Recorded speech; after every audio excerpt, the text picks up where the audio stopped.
है ना। So students, if somebody ask us कि what is scalar and what is vector, तो सबसे पहले ही समझ लो कि ये है ना सिर्फ एक क्वांटिटी के टाइप्स हैं। ठीक है, टाइप ऑफ क्वांटिटी, बस और कुछ नहीं है इससे ज्यादा। क्वांटिटी इस कैटेगरी में आती है तो स्केलर बोलेंगे, और वेक्टर कैटेगरी में आएगी तो वेक्टर कहेंगे। स्केलर्स वो लोग होते हैं बच्चों जिनको कंप्लीटली एक्सप्लेन करने के लिए केवल मैग्नीट्यूड चाहिए होता है। ठीक है, सो व्हेन ओनली, ऐसा लिख सकते हो, दोस क्वांटिटीज, दोस, क्या लिखा है मैंने, those quantities which require, which requires only magnitude. बच्चों इनको सिर्फ क्या चाहिए होगा, बोलो, magnitude for their, for their complete,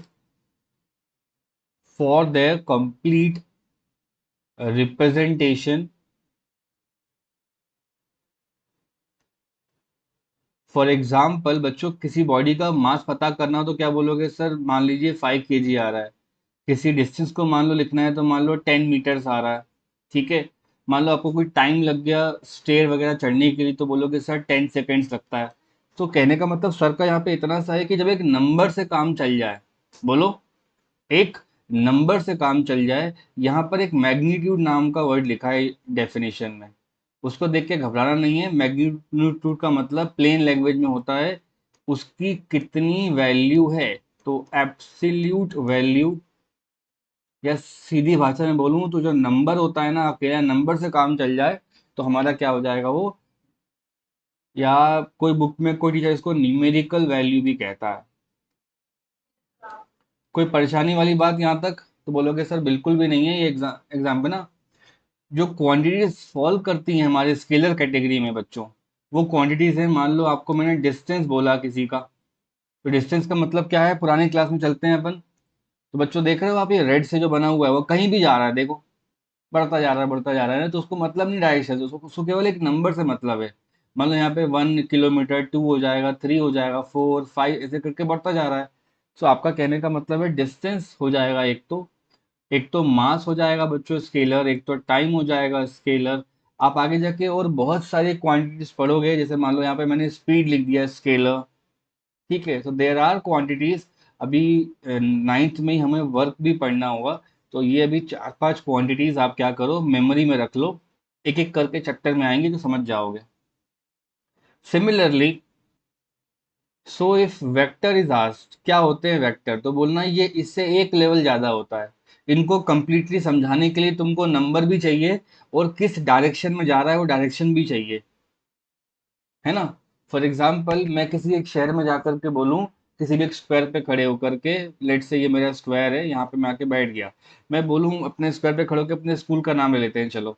so let से ये स्कूल कितना दूर है, तो कोई बच्चा बोलेगा सर यहाँ से ओनली 2 किलोमीटर डिस्टेंस पर है। तो 2 किलोमीटर तो मैथमेटिक्स में कहीं भी हो सकता है ना बच्चों, शक्तिमान की तरह देखो।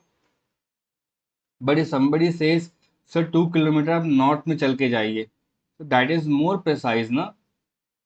आप बात समझ रहे हो, क्योंकि अपन ने सिलेबस में अभी सिर्फ डिस्टेंस स्पेस नहीं पढ़ा है, इसलिए मैंने एग्जाम्पल ही उसी कैटेगरी का दिया है।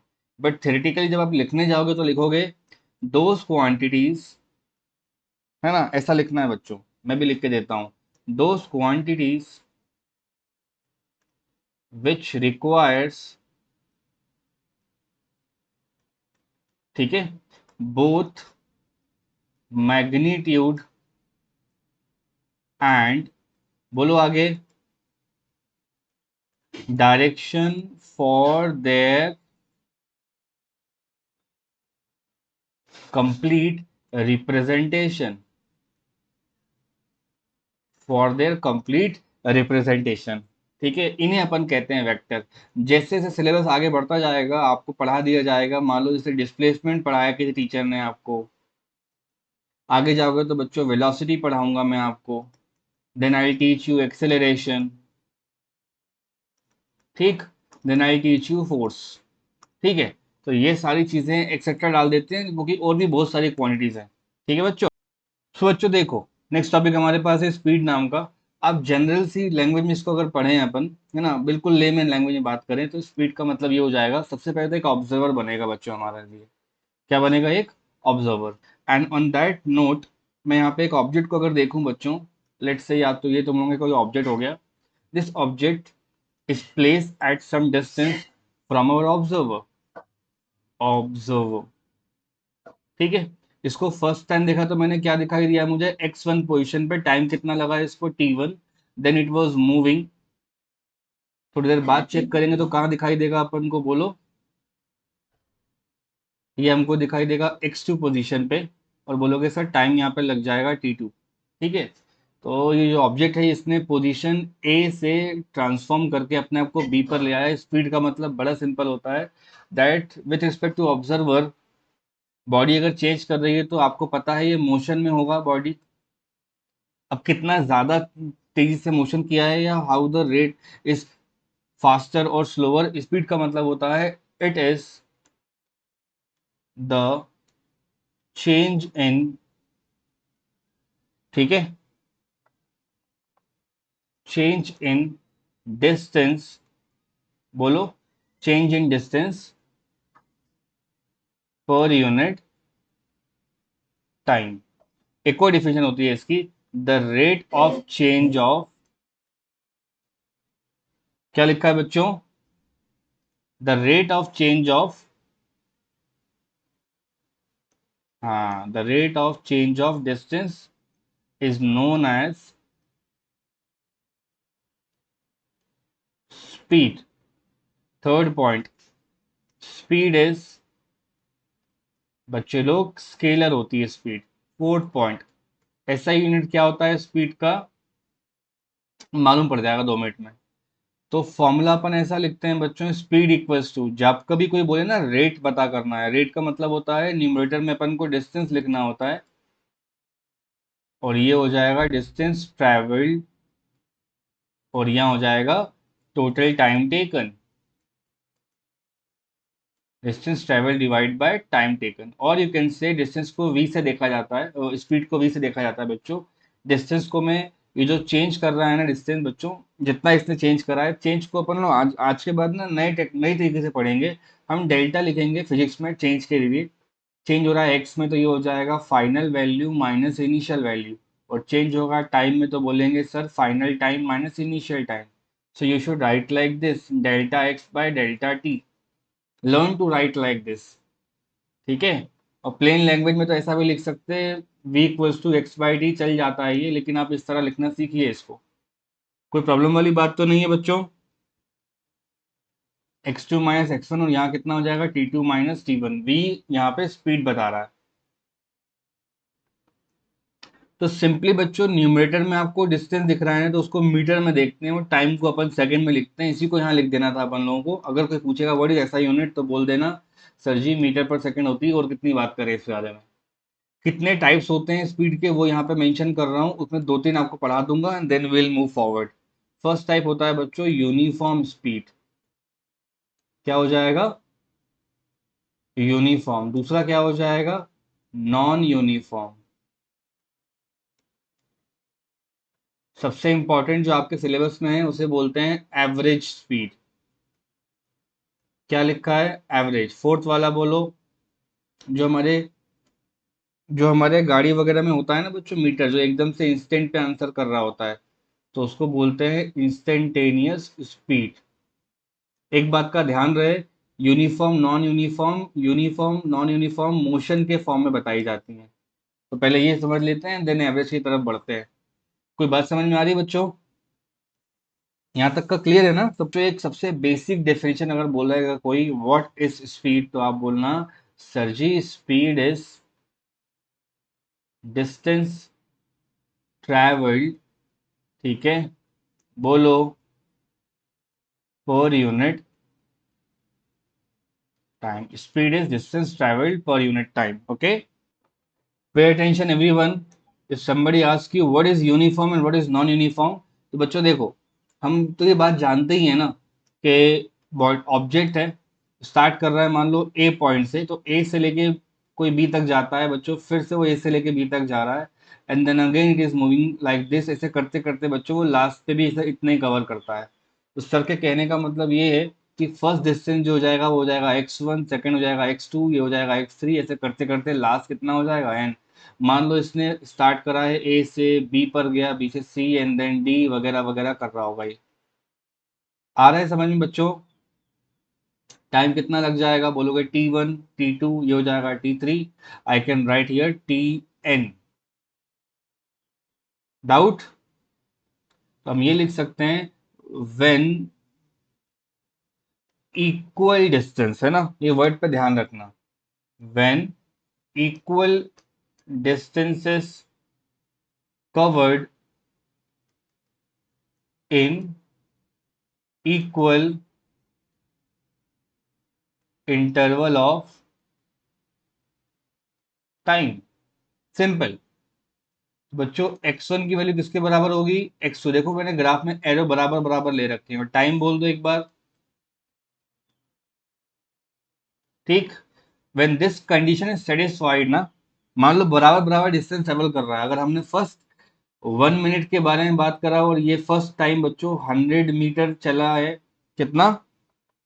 100 मीटर। सेकेंड टाइम पे कितना चलेगा ये? 100 metres. Then again it should travel 100 metre. ये है सिंपल सी कहानी समझने के लिए। ठीक है। ग्राफ कैसा बनेगा इसका?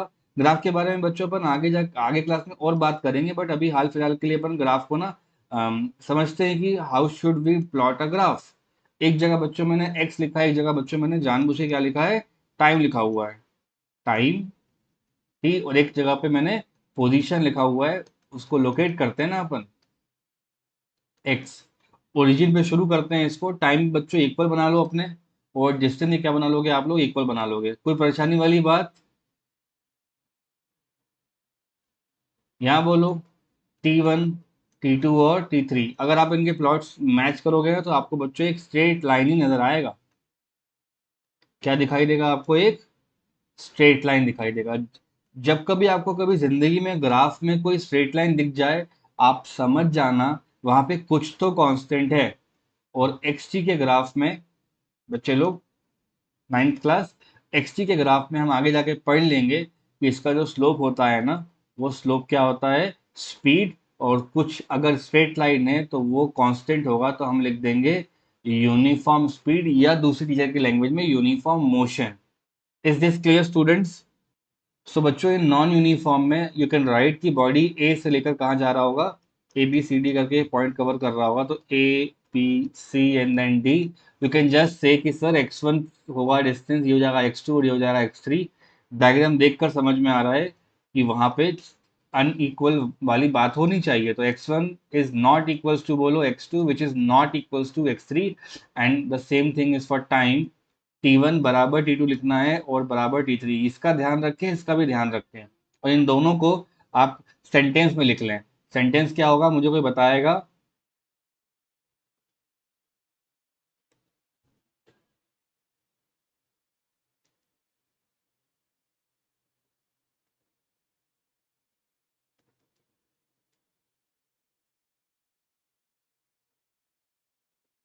इक्वल इंटरवल ऑफ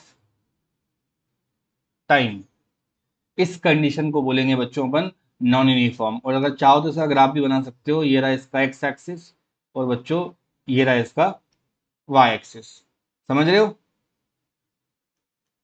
एक साइड अपन टाइम बना लेंगे और एक साइड अपन पोजीशन बना लेंगे। टाइम तो बच्चों बराबर ही चलने वाला है आपका। तो बोलोगे सर जी t1 लिखा है, यहाँ पे t2 लिखा है और यहाँ पे t3 लिखा है, बट पोजीशन के बारे में x1 जहाँ बनेगा बहुत पास में उसके क्या बन जाएगा? x2। एंड देन यहाँ कहीं आपका क्या बन जाएगा? x3। जब आप पॉइंट्स वगैरह मिलाओगे ना, तो यहाँ पे और यहाँ कहीं बनेगा। बच्चों ये कैसा दिखाई देगा जरा सोचो।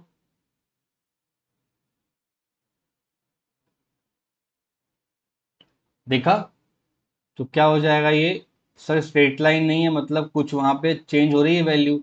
तो हो जाएगा नॉन यूनिफॉर्म स्पीड या non uniform motion. You can just simply explain the graph, the diagram, और ये कंडीशन, और ये उसका स्टेटमेंट। That's it. इससे ज्यादा नहीं समझना है अपन को नॉन यूनिफॉर्म में। ठीक है। So now students, let us start understanding what is velocity. बहुत सिंपल है समझना है इसको। हमने स्पीड पढ़ लिया है ना। बस वेलोसिटी में अपन नहीं समझ लेंगे कि वेक्टर के टर्म में पढ़ना होगा इसको। तो मान लेते हैं थोड़ी देर के लिए कि ये अपने पास क्या है, एक रीजन है ना, एक स्ट्रेट लाइन है, हम मोशन इन स्ट्रेट लाइन ही पढ़ रहे हैं जनरली। कोई बॉडी अगर किसी एक लोकेशन पे रहता है, मान लो बच्चों फर्स्ट पॉइंट यहाँ पर है और बाद में यहाँ चले जाता है, ठीक है, डायग्राम बिल्कुल सेम लगेगा, बस आपको इतना ध्यान रखना है कि ऑब्जर्वर के रिस्पेक्ट में अगर अपन डायग्राम बनाने जाएं कभी भी जिंदगी में, so for that observer you should write like this. एक सेकेंड रुक जाओ। ऑब्जर्वर, ठीक है, इस ऑब्जर्वर के रिस्पेक्ट में फर्स्ट टाइम इसने देखा होगा ऑब्जेक्ट को, तो बच्चों एक डायरेक्शन में देखा होगा, तो बस सर पे उसका एरो लगता है। टाइम कितना हो जाएगा बोलोगे सर, टी। सेकेंड टाइम देगा तो क्या हो जाएगा बच्चों, x2 हो जाएगा, उसको भी अपन वेक्टर लगा देंगे, बेसिकली वो डिस्प्लेसमेंट बता रहा है उसकी, कहाँ से कहाँ जा रहा है ये, ए से लेके बी पॉइंट तक, और यही सी कंडीशन है।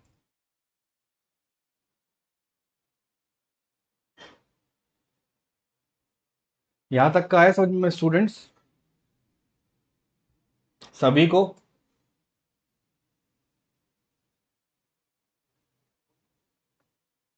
सो सिंपली यहाँ पे ये लिख सकते हैं, it is defined as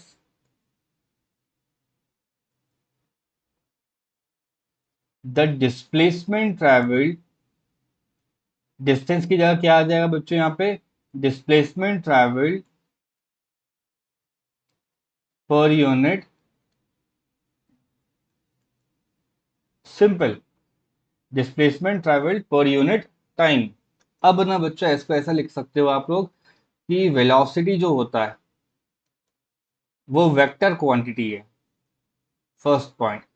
next, SI unit जो होगा वेलोसिटी का इज मीटर्स पर सेकेंड। अगेन हम बात कर रहे हैं फॉर्मूले की, तो मैंने देखो यहाँ पे क्या लिखा है बच्चों, वेलोसिटी लिख रखा है। न्यूमरेटर में क्या है, तो कहोगे सर जी डिस्प्लेसमेंट है, क्या है, डिस्प्लेसमेंट, और यहाँ क्या हो जाएगा, टाइम टेकन और डिस्प्लेसमेंट ट्रैवल लिख देते हैं प्रॉपर वे में। ओके, तो वेलोसिटी को वी से देखते हैं, सर पे इसका एरो लगाना, अगर नहीं भी लगा तो भी लगाएंगे आप लोग। और डिस्प्लेसमेंट कितनी हो जाएगी, तो बोलोगे सर जी डेल्टा एक्स हो जाएगा, और नीचे क्या हो जाएगा, डेल्टा टी। बस इतना करना है, छोड़ देना है। कोई परेशानी वाली बात तो नहीं है किसी के लिए भी? डेल्टा का मतलब क्या होता है बोलोगे सर, चेंज होता है, चेंज लिखने का सिंबल है ये। तो हम लिखते हैं डेल्टा एक्स का मतलब क्या होगा, तो ये हो जाएगा x2 माइनस ऑफ x1, और यहाँ हो जाएगा बच्चों T2 माइनस ऑफ T1। इस बात का ध्यान रहे, और हमको इस चीज़ का समझ में आना चाहिए डिस्प्लेसमेंट। कई जगह पे ना बच्चों वेलोसिटी को ऐसा भी लिखते हैं, velocity is the rate of change of, ठीक है, डिस्प्लेसमेंट। कोई प्रॉब्लम यहाँ तक? फिर आपसे पूछा जाएगा कि टाइप्स ऑफ वेलोसिटी क्या होंगे, तो क्या आंसर करोगे? और बच्चों यहाँ अगर अपन से कोई पूछ लेगा कि एसआई यूनिट क्या होगी, तो पता है कैसे बताओगे आप लोग, ये डिस्प्लेसमेंट को भी अपन किस में देखते हैं, मीटर्स में, टाइम किस में देखते हैं, सेकंड्स में, तो उसमें कोई चेंज नहीं आने वाला। एसआई यूनिट इज मीटर्स पर सेकेंड, दैट्स इट, ठीक है। बस थ्योरेटिकली डेफिनेशन लिखते वक्त डिस्टेंस की जगह आप लिखोगे डिस्प्लेसमेंट, बिकॉज इसको डायरेक्शन से फर्क पड़ता है। आगे न्यूमेरिकल कराऊंगा तो बहुत अच्छा समझ में आ जाएगा चीजें, है ना। तो टाइप्स में अपन लिख सकते हैं, फर्स्ट टाइप हो जाएगा बच्चे लोग यूनिफॉर्म, ठीक है। सेकंड बोलो, हाँ, uniform, non uniform, then third one will be average, and then fourth one will be instantaneous velocity, ठीक है। अब ये वाले पार्ट तो बिल्कुल अपन को समझ लेने हैं कि इक्वल डिस्टेंस वाली कहानी होगी। सबसे बड़ी बात यहाँ पे आती है एवरेज समझाना, और यही हमारे नेक्स्ट टॉपिक होंगे। हम लोगों को एवरेज स्पीड भी समझना है, एवरेज वेलोसिटी भी समझना है, एवरेज का मतलब समझना है, कर क्या रहा है यहाँ पे टीचर, ठीक है। देखो, so my dear students, let us quickly understand what is average speed.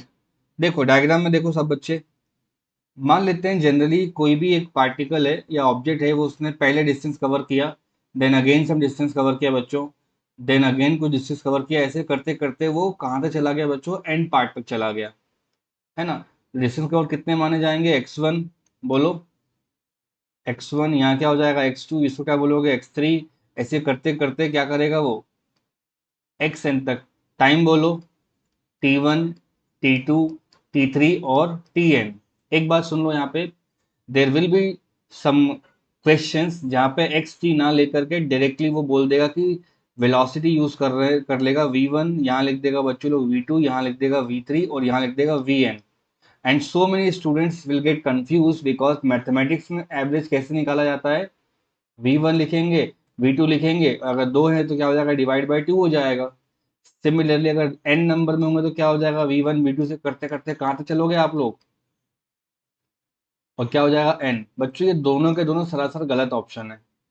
हम स्पीड को ना एवरेज कर रहे हैं ओवर टाइम। तो लिखता हूं मैं यहाँ पे वही answer, when the speed is when the speed is averaged over a time interval. तो कहने का मतलब है, if somebody will ask you what do you mean by average speed, तो लिखेंगे average speed is total distance, ये word सबसे कीमती है बच्चों उस पूरे पेज पे, total distance travelled in total time taken. ठीक है, सो फॉर्मूला क्या हो जाएगा, बोलते जाइए।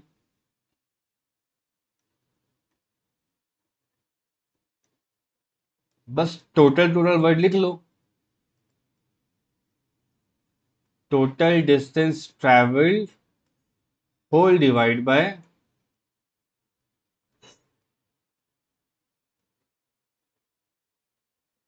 वी लिखा है बच्चों यहाँ पे, एवरेज लिखा है, बोलो डिस्टेंस कितना हो जाएगा, फॉर्मूला देख के बोलो, डायग्राम देख के बोलो, डिस्टेंस कितना लिखूं मैं, x1, ये हो जाएगा x2, ऐसे करते करते ये हो जाएगा t1, ये हो जाएगा t2, ऐसे करते करते बच्चा लोग हमको लिखना चाहिए tn तक। So this should be your formula and this this should be your understanding कि सर जी जब भी क्वेश्चन आएगा तो हम जल्दी तूफान मचा के ना ये वाला पैटर्न सॉल्व नहीं करेंगे कि दोनों को जोड़ दो डिवाइड बाय टू कर दो, तीन को जोड़ डिवाइड बाय थ्री कर दो। हम पहले रिमेंबर करेंगे कि सर ने हमको इस तरह का फॉर्मूला कराया है विच सेज दैट न्यूमरेटर में क्या होगा, एवरेज वैल्यू रहेगा, और न्यूमरेटर में क्या रहेगा बच्चों, x1 x2 x3 के टर्म्स आएंगे, और डिनोमिनेटर में क्या आ जाएगा, टाइम आ जाएगा। Is this clear to everybody. बच्चों एक जनरल फॉर्मूला होता है एवरेज स्पीड का, बोलो कोई बताएगा मुझे क्या, एनीवन। टोटल डिस्टेंस मतलब यहाँ हो जाएगा x1 x2, ऐसे करते करते कहाँ तक करना चाहिए सर को, xn, and in time you can right t1 t2, ऐसे करते करते बच्चा लोग आपको यहाँ पे tn लिख देना चाहिए। But there are two conditions, two more formulas जो आपको आना चाहिए, क्योंकि न्यूमेरिकल में ना जानबूझ के सर लोग यहाँ पे प्रॉब्लम क्रिएट करते हैं, बच्चों को ब्लफ करने का ट्राई करते हैं। डायग्राम अगर मेन चेक करोगे तो वहाँ पे वेलोसिटीज भी दे रखा है, और वेलोसिटी का ये वाला फॉर्मूला जो लेफ्ट में लिखा है ये तो बिल्कुल ही गलत है। So how should I use velocities in my formula, that's the main question. वैसे यूज करेंगे बच्चों, बचपन से पढ़ते आ रहे हैं अपन कि स्पीड का फॉर्मूला होता है डिस्टेंस अपॉन टाइम। तो क्रॉस मल्टीप्लाई करेंगे तो क्या हो जाएगा बोलो, x बराबर v इंटू टी। आया क्या, इधर आ जाएगा, नाइन्थ के बच्चों आया ये। और टाइम को अगर लेफ्ट साइड लेगा तो क्या हो जाएगा, ये x बाय वी हो जाएगा। तो यही दोनों फॉर्मूले अपन को चाहिए हैं, राइट साइड में इनको लिख लेते हैं, x equals to v into t होगा, और t बराबर कितना हो जाएगा, x बाय वी। किस किस को आई मेरी बात समझ में, आया। तो एक बार x की जगह पे ये रख दो और एक बार टाइम की जगह पे ये रख दो, आपको दो नए फॉर्मूले मिलेंगे। तो लिखता हूं मैं, when v and t are given, जब न्यूमेरिकल पढ़ो और दो चीजें गिवन हो तो एवरेज वेलोसिटी का फॉर्मूला चेंज हो जाएगा बच्चों। नाइन्थ क्लास x1 कितना हो जाएगा, तो बोलोगे सर जी एज पर डायग्राम ये हो जाएगा v1 t1, x2 कितना हो जाएगा, v2 t2। ऐसे करते करते लास्ट वाला क्या आना चाहिए, देखो यहाँ पे क्या लिखा है, xn, which means vn tn, और नीचे बच्चों यहाँ पे आपके पास क्या आएगा, टाइम ही आता रहेगा। तो अपन लिख सकते हैं t1 बोलो t2, ऐसे करते करते कहाँ तक जाना चाहिए सर को, आया। तो ये इस फॉर्मूले को देखो आप, इसमें केवल वेलोसिटी और टाइम लिखा हुआ है। सिमिलरली अगर केवल आपको किसी किसी फॉर्मूले में बच्चों x गिवन हो और टाइम ना दिया हो, x और v गिवन हो, तब क्या करोगे, है ना। तो फॉर्मूला इन दोनों के बेस पे आना चाहिए। तो एवरेज वेलोसिटी का फॉर्मूला जो ऊपर लिखा हुआ है ना, ये देखो ना सारे के सारे बच्चों, ये लिखा है ना फॉर्मूला। तो न्यूमरेटर में हो जाएगा x1, यहाँ हो जाएगा x2, ऐसे करते करते xn, ठीक। और यहाँ हो जाएगा t1 बोलो t2, ऐसे करते करते tn। लेकिन हमें क्या चाहिए, वेलोसिटी में चाहिए। तो मुझे बताओ टाइम को और कैसे लिख सकते हो आप लोग, नाइन्थ के बच्चों टाइम को और कैसे कैसे लिख सकते हो, ऊपर लिखा हुआ है, बोल सकते हो देख के। टाइम को लिख सकते हैं x/v, ये हो जाएगा x1/v1, बोलो लास्ट में क्या आ रहा है। में हमें बच्चों इस फर्स्ट पार्ट में हमें वेलोसिटी और टाइम गिवन है, तो फॉर्मूले को अपन ने उस पैटर्न में ट्रांसफॉर्म कर लिया, देखो। सेकेंड पार्ट में हमें डिस्टेंस और वेलोसिटी गिवन है, तो हमने उस फॉर्मूले में कन्वर्ट कर लिया। और जो स्टैंडर्ड फॉर्मूला होता है वो तो होता ही है। तो being a 9th class students, ये तीन फॉर्मूले अपन को पता होना चाहिए, अपन से कोई भी क्वेश्चन लग जाएगा, ठीक है ना। सो इसके आगे का एक्सेलरेशन है, फिर इक्वेशन है, और वहीं तक का मैंने कराया था आपको। थोड़ा फास्ट चल रहा है इसलिए 20 दिन का सिलेबस 5 दिन में हो जाएगा अपना। एक क्लास और करते हैं रिवाइज, फिर अपन आगे बढ़ेंगे, ठीक है।